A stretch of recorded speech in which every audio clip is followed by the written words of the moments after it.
It is rare in my experience to meet someone whose talent combined with their passion and sensitivity for their music is such that it really becomes a life-changing experience. And that may sound like an overstatement, but I think as you have the opportunity to learn more about our guest today, you may reach a point where you agree, or at least will want to find out enough more about her to see if you can agree with that statement.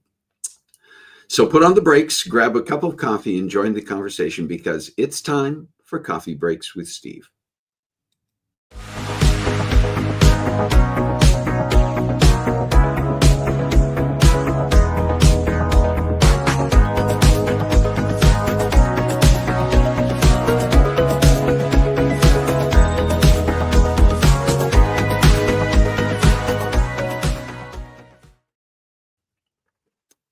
Well, welcome to Coffee Breaks with Steve. My name is Steve, and this is the show where we come together around our virtual coffee table each week and join the conversation to chat about interesting topics with amazing guests.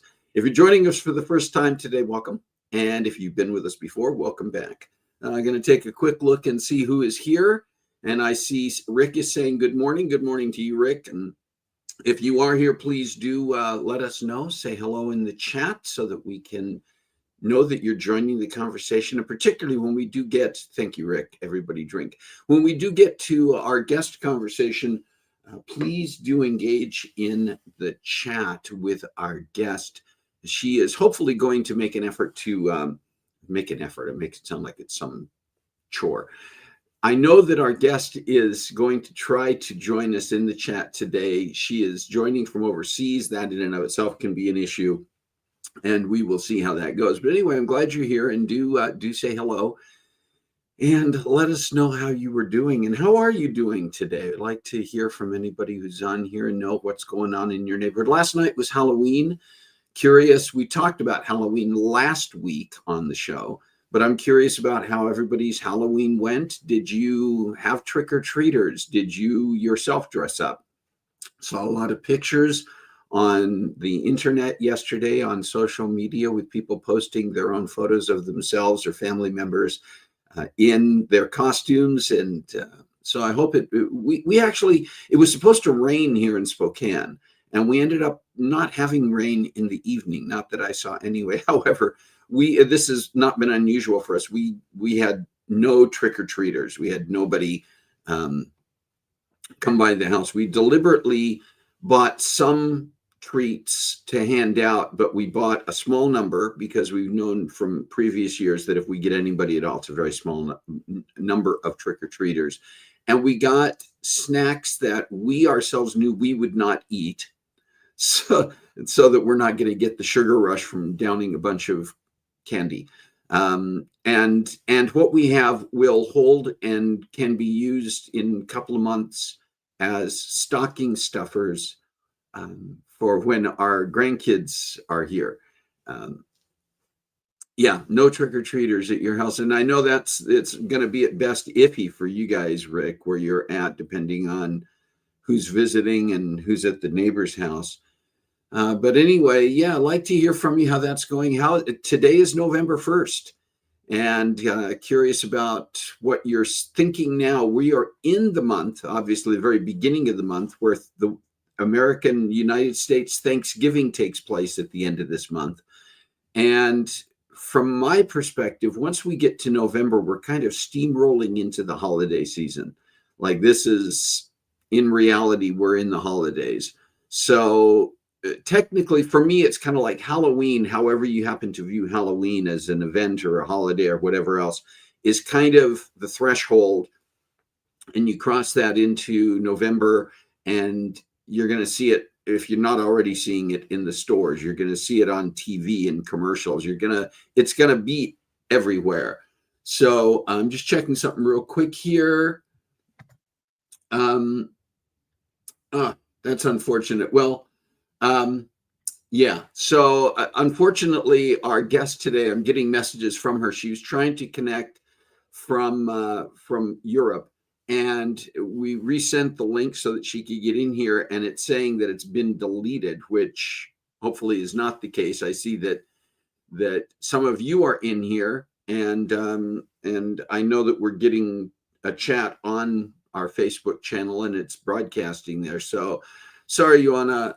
She's gonna, I think, try to come in and join us from the YouTube side, and she won't be able to engage in directly in the chat there, but at the very least, she'll be able to see what's going on. Maybe we'll screen show some of the chat so that she can follow along. Anyway, I'm going to try something else here that's a new option for us. And we're the platform that we use, this is an aside, but the StreamYard platform that we use is something that we picked originally because it does coordinate well with Facebook most of the time, apparently, and will also let us go to other platforms like YouTube, which we use. And they have recently been adding a lot of new features that we're testing out on here, and some of them work better than others. You may recall a few months back, we were having some issues with our video conversations with our guests, our pre-recorded videos. When we would go to start that, nothing would happen, and we couldn't get it to work. And we think that was associated with a beta test of something that StreamYard was trying, and has now hopefully been connected. We have not run into that issue since then, but we're continuing to monitor and make sure that things that we need to work will work. Hey, listen, I do want to get to our conversation with Joanna here very shortly. So let me talk just for a few minutes about our sweet and savory, as Shalane would call it if she was here, the charcuterie. But there were a couple of things. The biggest, I think the biggie this week for those of us, again, in the United States, if you're in Europe or you're in another country, there are still time changes typically. And I think for much of Europe, excuse me, the time changes, going back to what we refer to as standard time here, getting away from the daylight savings time of summer, already happened in much of Europe and the countries that do recognize that. Here in the United States, it's tonight. And it's really interesting because I think about growing up, and even as a young adult, you'd literally have to go around to all of the clocks in your house and one by one reset them, set them back. And now the reality is that most of my clocks are connected to the internet in one way or another. Right? My computer, my phone, and so many of the things that we use and that we track time by are connected to the internet. And overnight tonight, they'll automatically go back an hour at the appropriate time. I have a handful of clocks, wall clocks, or a couple of others, a clock in my car that do not automatically reset for daylight savings time or standard time. And so I will have to take some time before I go to bed tonight to walk around and catch a few clocks in the house. I'm wondering, how does that work for you? When you switch back, do you either in the springing ahead or falling back, do you have to do a lot of manual resetting, or do you rely on the internet to reset clocks in your home? Curious about it. I see that we have a couple more people who have joined. College Slammer, I'm not sure who that is, but if you want to share your name in the chat, you may do so. That's up to you. And welcome. And Carla's here. You're here. That's good to know. One of the things we're going to try to do today, because we think that Joanna may be joining us from the YouTube side, is, in fact, I'm going to do a couple of things right now, hopefully, to see if we can kind of track with her. I'm going to see if I can also, okay, she's here, and I am seeing her comments. She is here via, I think, YouTube, right, Joanna? So we will share your comments. I will try to share what people are saying in the chat on this side so that you can see them as well, and then respond to them, and we'll share what this is, it gets complex sometimes, but we can deal with it. Anyway, in the United States, we're setting the clocks back. How does that working? Going back 1 hour is a pain in the caboose. 9 clocks to change, Jerry says. Oh my gosh. Yeah, it is a bit of a pain. The other thing, if you joined us a few weeks ago, you may remember that Jeff Feen was here, former firefighter, and we talked at the beginning, it was about a month ago, we talked about October being Fire Safety Awareness Month in the United States. And Jeff talked to us about a variety of things. And one of those was that at the times, those 2 times a year when you change your clocks, is a good reminder to check your smoke detectors. So get up there, check those if you want to, and it makes sense to do so. Just go ahead and change the batteries. I know that's also a pain in the caboose, right?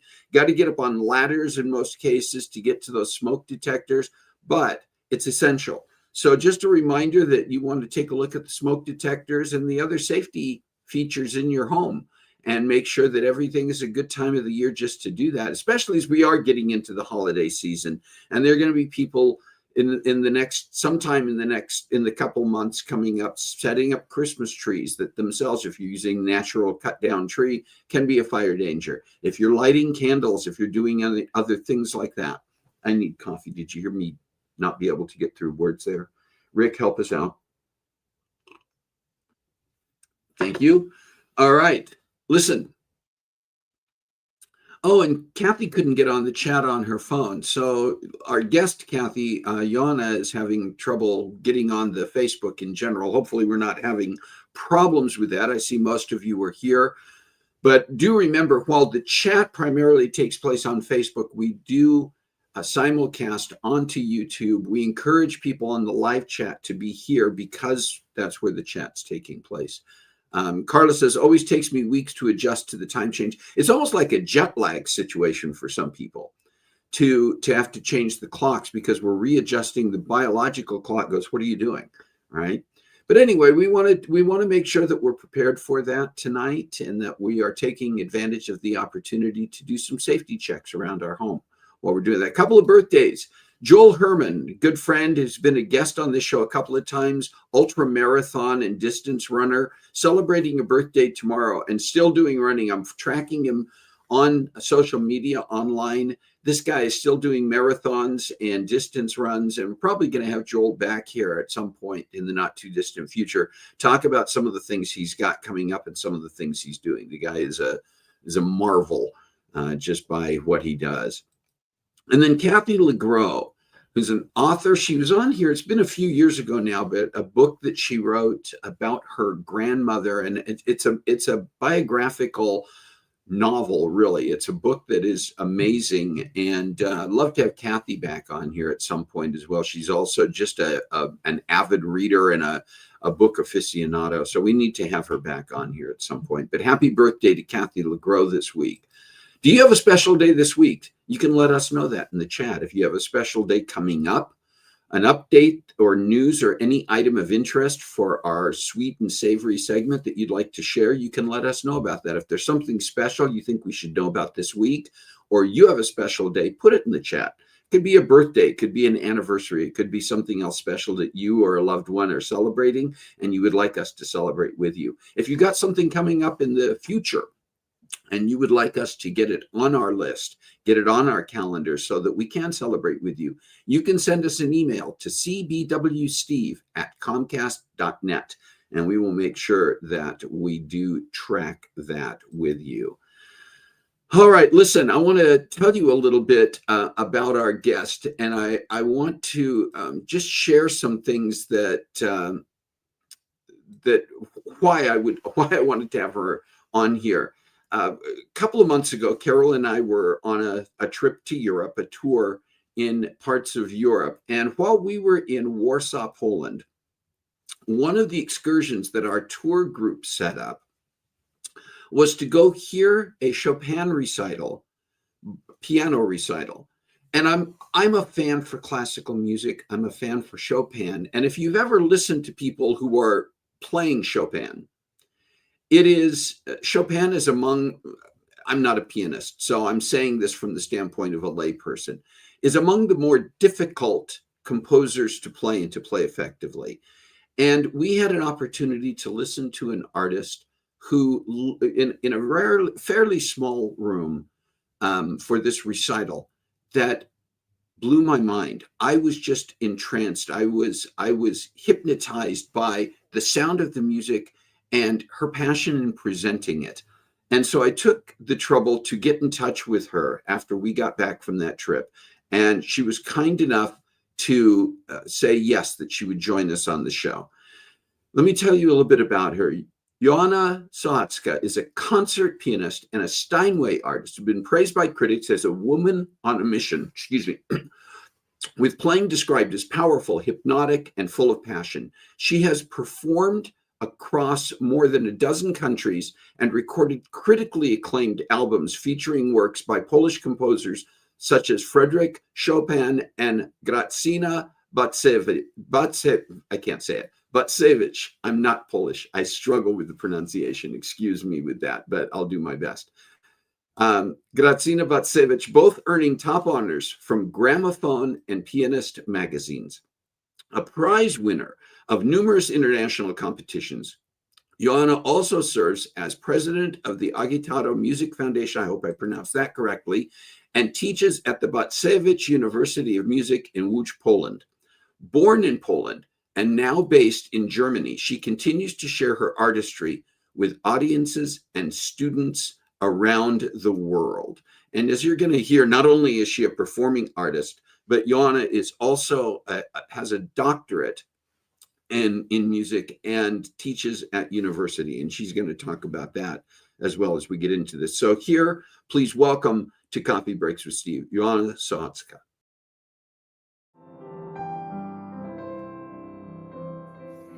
Well, Joanna, thank you so much for taking the time to join us on Coffee Breaks with Steve. It's a pleasure to have you here. It's a pleasure for me to be here with you. Now, I need to ask, first of all, where are you speaking to us from?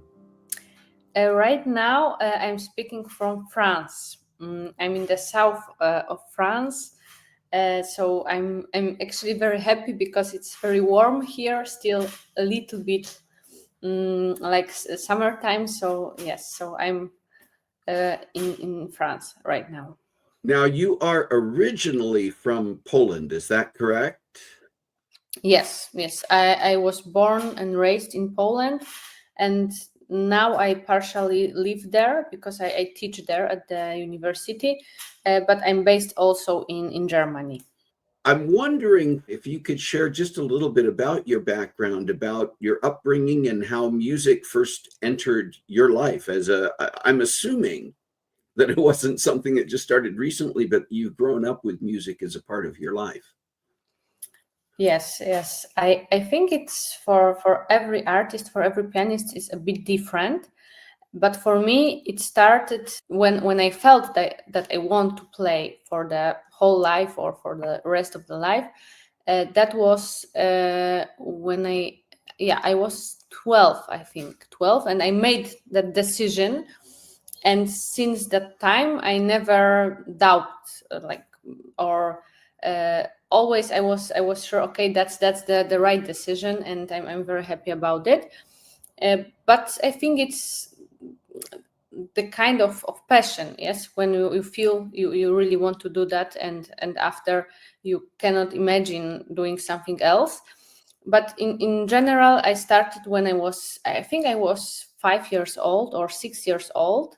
It was a very interesting story because first my parents, they wanted me to play violin because they were sure that piano is too expensive and it's too hard to have it. Yes, at that time it wasn't so easy to have an instrument. So they wanted me to play violin because it's small. They thought it would be easier, and they took me to the music school. And the teacher said no. That was the director of the school. She said no, she needs to play piano, not violin. And my parents said, okay, but we cannot afford piano. We don't care, so she will not play. Probably, yes. And then one, I think that was one person from our family she called my parents and she said, "Oh, you know, my son stopped to play piano lately. We have old piano. Maybe you want it." So they, so my parents said, "Okay, so if we have piano, she can play on piano." And this piano, yes, they brought it to our home. After it turned out that the piano was actually not so good one, because it was in the old. It was tuned like in the old system, so it wasn't the perfect piano. But after, when it started and when I started to play, also teachers, they insisted on my parents to make it for me, like to the best way, and so on. So that's why that's why at the end I had a new piano when I was around 9 years old, and I started to practice more also. So you mentioned that you were enrolled in the music school. Did you receive private lessons at any point beyond what you were getting at school? I know the system is a bit different in Poland, or we can say in Eastern Europe, because we don't we base on the public system of the music schools. Almost all the music schools are public. And actually mine, because I was from a very small city in Poland, so my music school was like partially private and partially public, so not so a little bit mixed. But in general, we have a lot of public schools, and when the child wants to play, or you want to have this path for your kid, you have just the public school. You can sign there, and it's you don't pay anything. And I know in the many countries there is this private system. Yes? So private lessons, not so many subjects also, because we have in the music school you have a lot of subjects. So you have choir.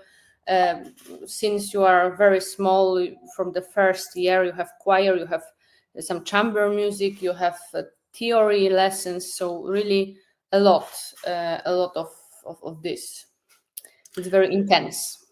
So you have fairly advanced degrees as well, which we'll talk about in a few minutes, some of the things besides your own piano playing that you do, but what degrees you have earned, awards that you have received, and some of the accomplishments. I know that sounds like we're asking you to brag about yourself, but I think it's important for people to know how accomplished you are in your art.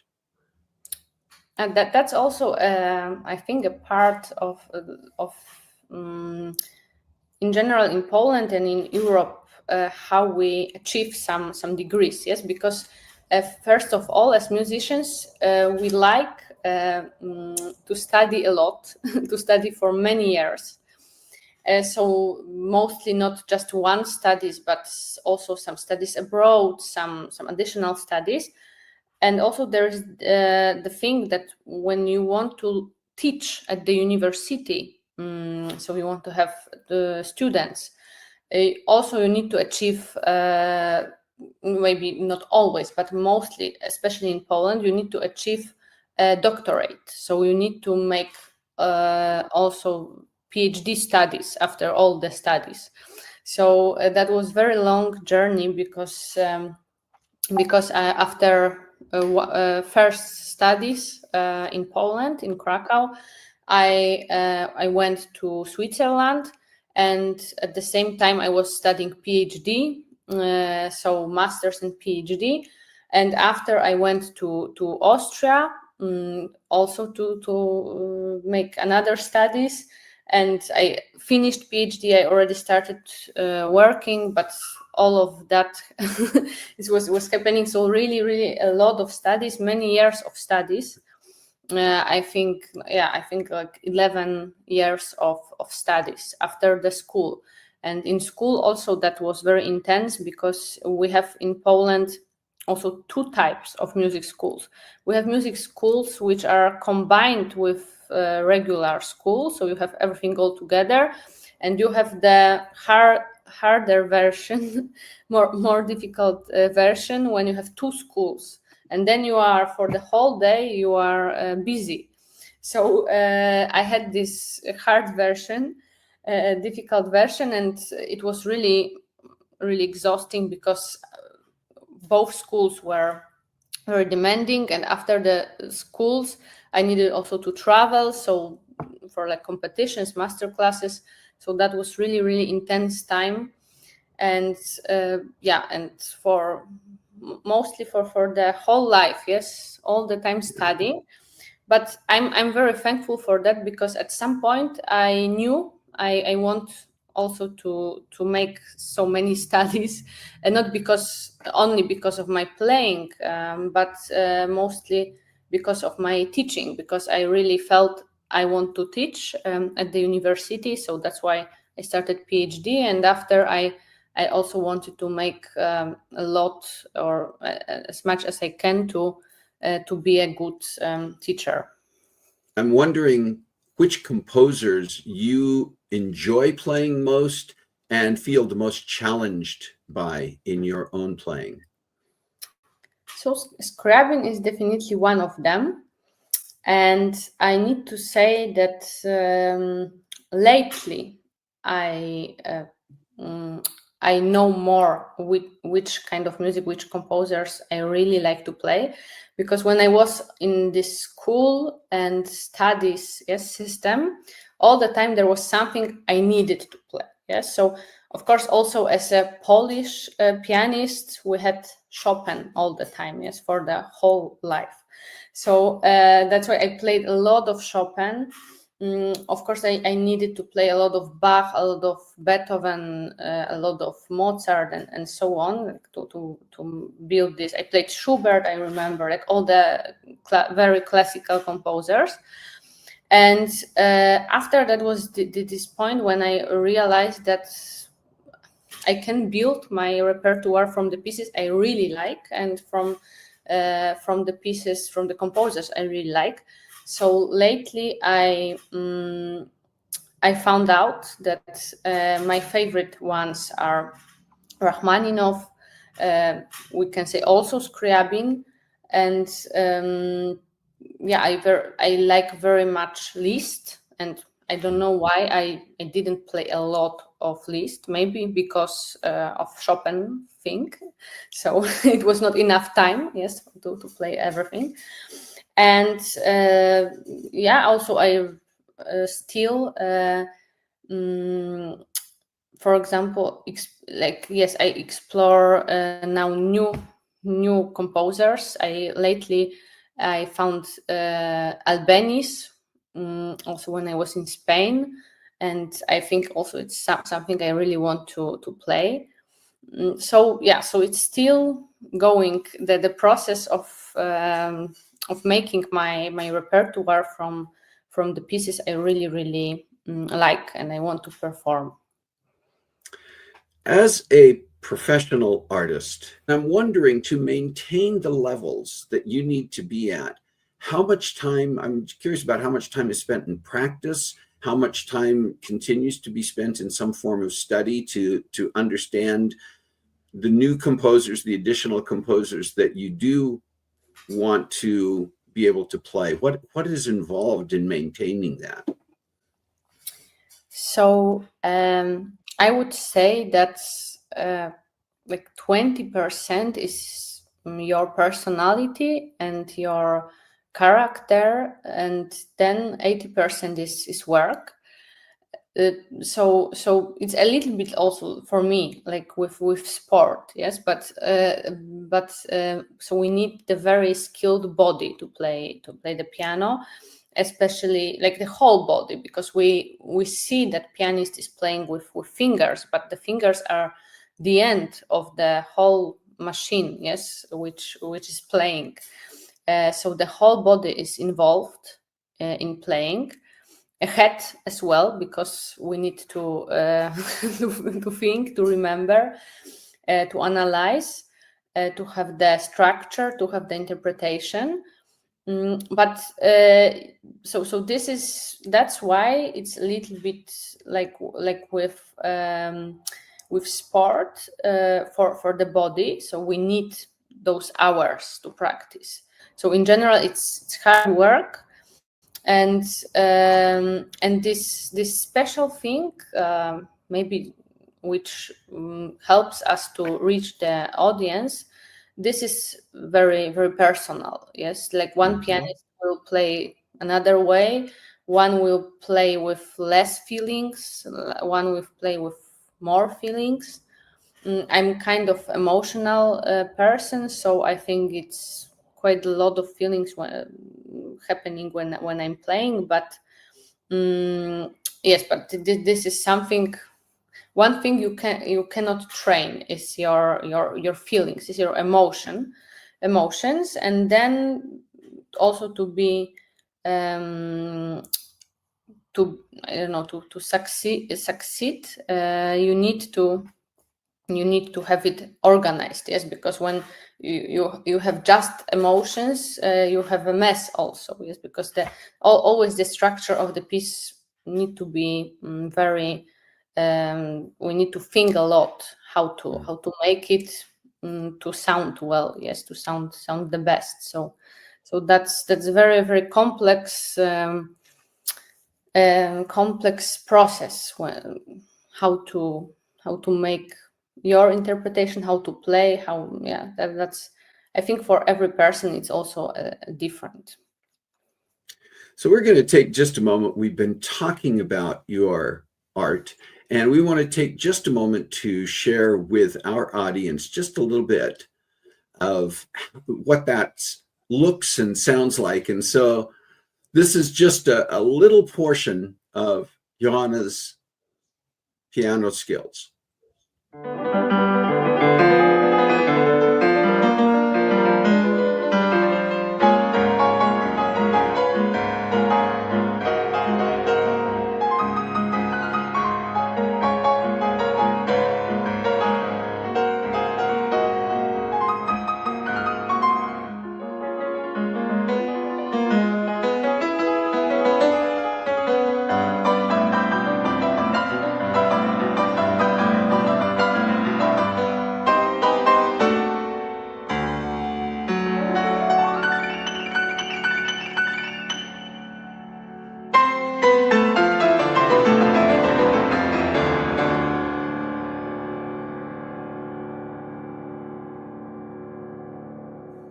You mentioned before earning your PhD so that you could teach at university, and that is a part of your life and part of your career.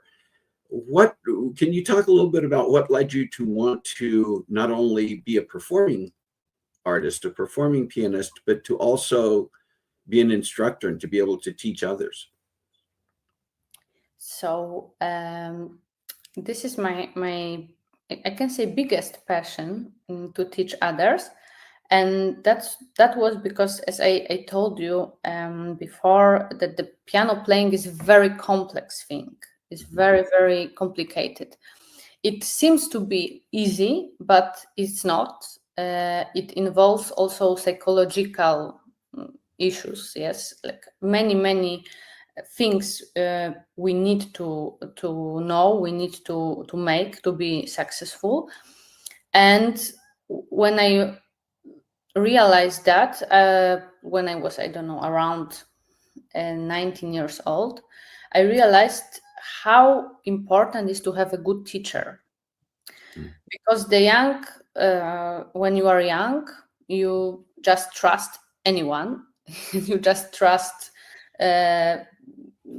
people who are older, yes, who are teaching you and so on.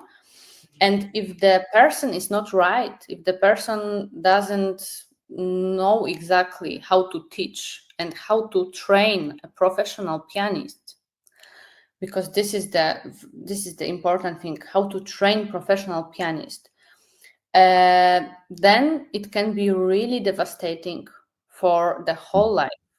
Because when we have young person, let's say from 13 to 20, 21, 22, when we have this young person, and the young person has a dream to play the piano, this dream can be destroyed by a wrong teacher. Yes. It can be destroyed. And when I realized that, and I realized that it's also not so easy to find a good teacher, to find a person who is a good, who will teach you technique, who will teach you how to deal with performing, how like all the things. Also, the very important thing is how to play. Yes, so that's also not so obvious. Like for sometimes, yes, how to play, how to use the body, how to plan repertoire, and so on. So when I realized how complicated it is and how hard to is how hard it is to find a good teacher, I decided I want to become one, and after to help people to not go through the uh, hard I don't know hard situations, to have a good teacher, to have a possibility to make dreams come true. So about piano playing. So that's long. That was my. I felt it at that time, but still I'm processing it. Yes, I'm learning, but it's for me also. It's like development for the whole life. Yes, to have this knowledge is it's also very complicated. Yes, how to you need to have basics. You need to have basic knowledge, but after you need to also look at every student, at every pupil differently, because everyone is different. So that's also, I think it's a very important job. It's important to be a teacher, and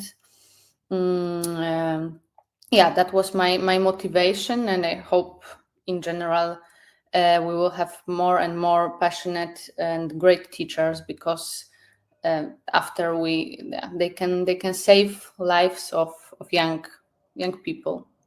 Absolutely. Joanna, as we wrap this up today, where can people find information about you, your recorded music? Where can they see the schedule of performances and tours that you may have coming up?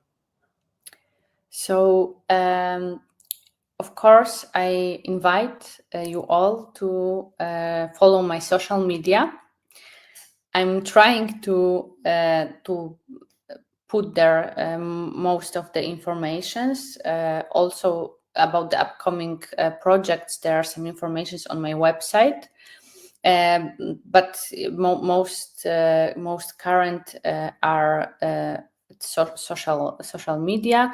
So I started very early social media. I think many years ago.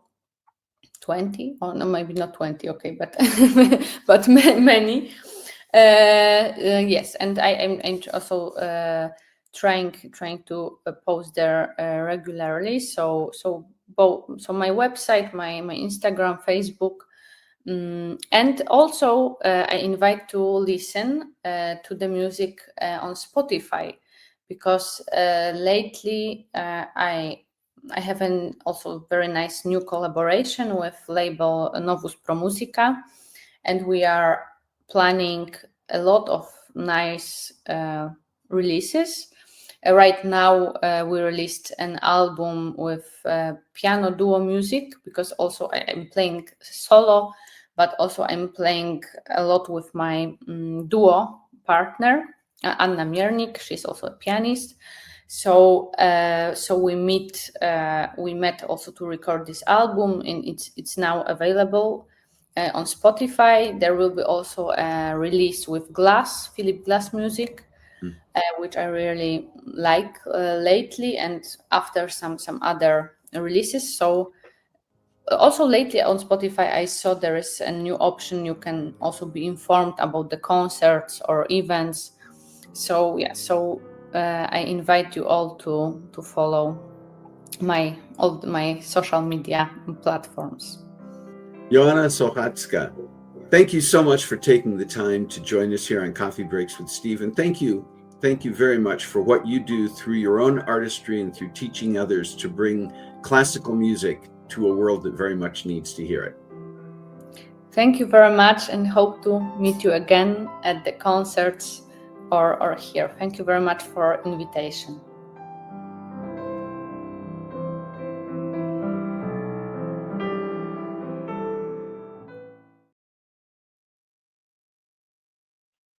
All right.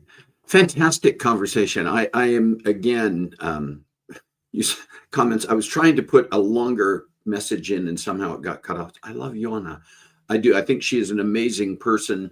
But what I was trying to say was I love, and I got it in there, but I love her approach, her attitude about, and her approach to teaching. You know, so many people who have had mixed experiences with good teachers and mentors, and some who were maybe not as capable of providing the right kind of instruction. Sometimes that can, it's something I think can inspire people to want to themselves provide a better opportunity for others. I agree. It would be great if Joanna was available to go live in the wrap up. But again, I have to honor her being in Europe several hours ahead of us. It's already evening there. Dinner hour, she may very well be having to get on to do other things. And I just do appreciate that she spent any time with us here at all. So thank you, Joanna. I do want to let everybody know, excuse me, what is coming up in the next few weeks. We've got quite a lineup actually going through the end of the year on Coffee Break. So here's just a little sample of what we have coming up in the coming weeks.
You know, it's such an amazing privilege and opportunity to be here every week. You saw in that little preview that we are coming up on our 300th episode by the end of this year. If we're able to stay on schedule, nothing interrupts our shows here.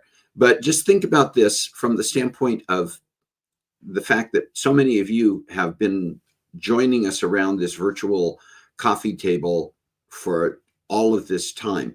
6.5 years of Coffee Breaks with Steve programs that have now through today's was episode number 294. We're just 6 episodes away from 300 episodes, which I can't believe. 163 of our episodes have included guests such as Joanna Sochacka. And there have been 108 individuals, unique individuals who have joined the conversation to be our guests. And that is such a huge deal for me to know that that has taken place, continues to take place. And the other thing that is so humbling and so inspirational for me is that you're here and that you choose to join the conversation. And I am so thankful and appreciative of that. Thank you for letting this be a time when we do get together and we share our thoughts and we share our ideas and we share our questions and our perspectives. And with that, just a reminder that we can all do things that touch lives. Sometimes it's being here and exchanging the information that we do, exchanging the comments that we do.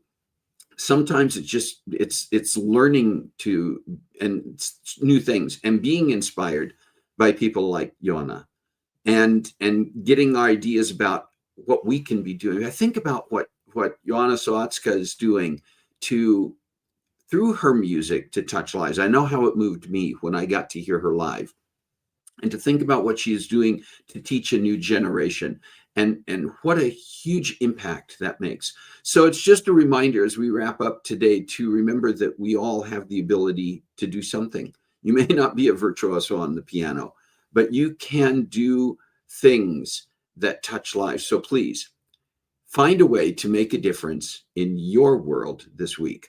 God bless you. Have a great week. We'll see you next time on Coffee Breaks with Steve.